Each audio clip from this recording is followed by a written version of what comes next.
మనసు యొక్క పుట్టుక, దాని పనితీరు, దాని పవిత్రత, దాని నిష్క్రమణ మనకి తెలియదు. మనకి తెలిసిందల్లా మనసు అంటే మనసు ఉంటేనే తెలుసుకుంటుంది, మనసు ఉంటేనే అనుభవం ఉంటుంది, మనసు ఉంటేనే జీవనం ఉంది అనే తెలుసు మనకి. అదంత మాత్రమే మనసు కాదు. మనసే దైవము, మనసే ఆత్మ, మనసే పవిత్రము, దాని కదలికే శుద్ధ సాత్వికము, దాని గ్రహింపు.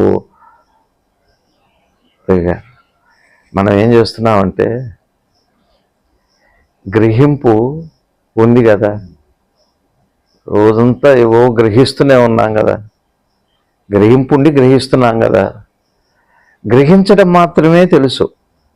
మనసుకుండే ఒకానొక లక్షణం గ్రహించటం మాత్రమే తెలుసు, కానీ దానికి ఉన్న శుద్ధ గ్రహింపు గురించి ఇంకా ఎరుకలోకి రాలి. అది సత్వం ఉంటే ఎరుకలోకి వస్తుంది. ఆ పాళ్ళని తీసుకొచ్చుకోవటమే. ఆ పాళ్ళల్లో తీసుకొచ్చే విధానంలో ఆహారం ఒకటి భౌతికంగా, వ్యవహారంలో పనిచేసే పనులలో కూడా మళ్ళీ సత్వాన్ని పెట్టుకోవటం, అలానే అలాంటి మనసున్న వాళ్ళ సమక్షంలో గడపటం కూడా అత్యంత ఉపయోగకారి.